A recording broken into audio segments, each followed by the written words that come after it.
Chairman PTI की जानिब से आईनी दरख्वास्त सुप्रीम कोर्ट में 184/3 के तहत दायर की गई और ये आईनी दरख्वास्त एडवोकेट शोएब शाहीन ने दायर की है, जिसमें वफाक, सदर, वज़रात दाखिला और सेक्रेटरी कौमी असम्बली को फरीक बनाया गया है। दरख्वास्त में मुवक्कफ़ इख्तियार किया गया है कि ऑफिशियल सीक्रेट एक्ट और आर्मी तरमीमी एक्ट बुनियादी इंसानी हुकूक से मुतसादिम हैं।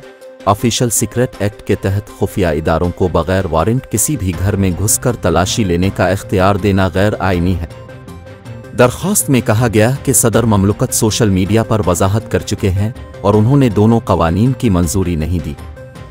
दरख्वास्त में इस्तदा की गई है कि ऑफिशियल सीक्रेट तरमीमी के एक्ट 2023 आइन के आर्टिकल 8 से मुतसादिम है, जिसके मुताबिक कोई भी कानून जो बुनियादी हुकूक से मुताबिकत नहीं रखता इसकी तनसीख करता है, इसे काल अदम करार दिया जाएगा।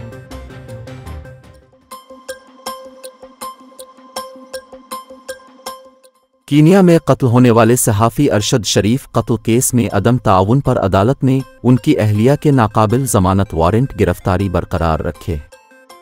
अरशद शरीफ कत्ल केस की समाअत जुडिशल मजिस्ट्रेट अब्बास शाह की अदालत में हुई, ताहम मकतूल सहाफ़ी की अहलिया समिया अरशद बयान रिकॉर्ड कराने के लिए पेश न हुई।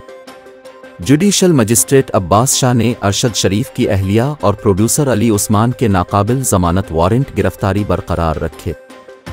ख्याल रहे कि अदालत ने मुतअद्दिद समाअतों से अरशद शरीफ की अहलिया और प्रोड्यूसर अली उस्मान को बयान के लिए तलब कर रखा था, ताहम दोनों अपना बयान रिकॉर्ड कराने के लिए पेश न हुए। अदालत ने पहली मर्तबा 19 जून को दोनों के वारंट गिरफ्तारी जारी किए थे। याद रहे कि सहाफ़ी अरशद शरीफ को 30 अक्टूबर 2022 को कीनिया में एक मुबैना पुलिस मुकाबले के दौरान कत्ल कर दिया गया था।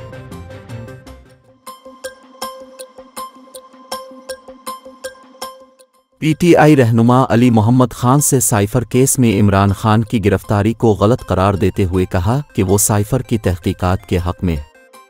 इस्लामाबाद में मीडिया से गुफ्तगू करते हुए अली मोहम्मद खान ने कहा कि साइफर केस की तहकीकात के लिए सुप्रीम कोर्ट की निगरानी में आज़ाद जुडिशल कमीशन होना चाहिए, जबकि साइफर केस में चेयरमैन पीटीआई की गिरफ्तारी बिल्कुल गलत है। उन्होंने सदर को बताया कि 2 नेशनल सिक्योरिटी कमेटीज़ में बैरूनी मुदाखलत की बात हुई, मुदाखलत क्यों हुई और इसे कैसे रोका जा सकता है, इसके लिए साइफर केस की तहकीकात के हक में है। उन्होंने कहा कि साइफर केस की ऐसी तहकीकात नहीं होनी चाहिए जो चेयरमैन पीटीआई और शाह महमूद के साथ हो रही है। अली मोहम्मद खान का कहना था कि सदर अलवी पुराने सियासतदान हैं, उम्मीद है वक्त पर इंतखाबात हो जाएंगे। सहाफ़ी ने सवाल किया कि परवेज़ खटक कहते हैं पीटीआई तोड़ दूंगा। इस पर अली मोहम्मद खान ने कहा कि परवेज़ खटक से कहीं ट्राई अगेन।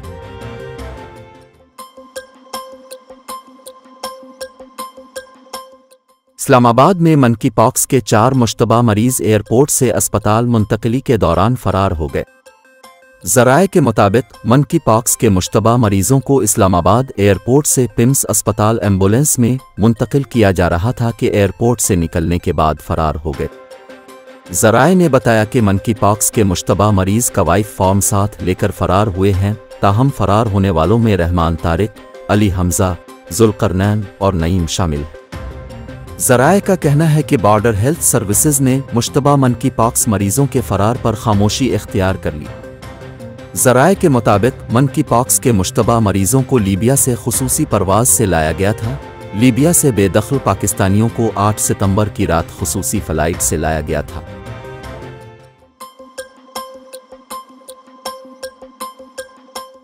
बिजली के इजाफी बिलों के बाद गैस बिलों में इजाफे के लिए भी शहरी तैयार हो जाएं।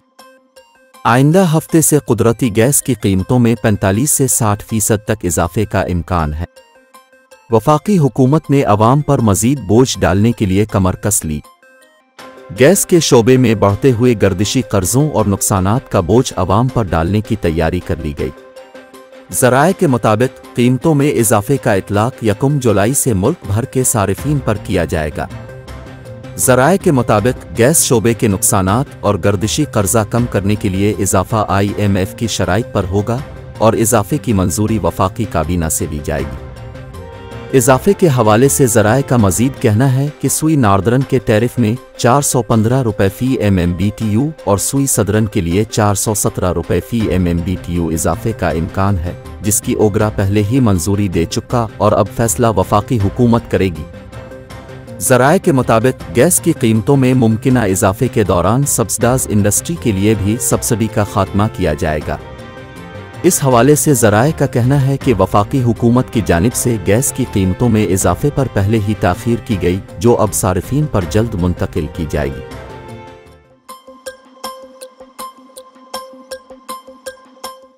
सुप्रीम कोर्ट ने नैब तरामीम केस का फैसला महफूज करने के बाद वफाक से जवाब तलब किया है।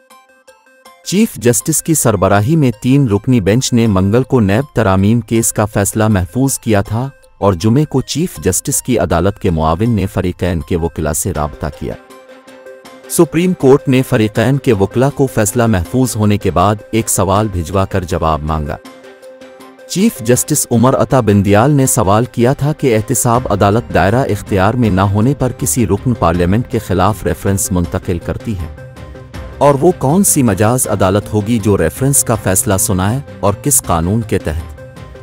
वफाक के वकील मखदूम अली खान ने 9 सितंबर को सुप्रीम कोर्ट के सवाल का 5 सफ़हात पर मुश्तमिल जवाब मुतफर्रिक दरख्वास्त के ज़रिए जमा करा दिया। वफाक के वकील मखदूम अली खान की अजनब से जमा कराए गए जवाब में लिखा गया कि चीफ जस्टिस ऑफ पाकिस्तान के अदालती मुआविन के ज़रिए सवाल भिजवाया गया। सवाल के साथ हिदायत भी पहुँचाई गई कि फाजिल वकील इसका लाजिम जवाब दें। जवाब में कहा गया कि पाकिस्तान के कानून में अभी तक पार्लियामेंटेरियन होना जुर्म करार नहीं दिया गया। चीफ जस्टिस के सवाल का जवाब मुख्तलिफ सूरत हाल पर इन्हिसार करता है।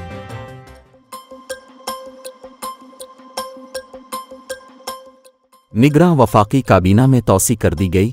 डॉक्टर कौसर अब्दुल्ला काबीना में शामिल हो गए।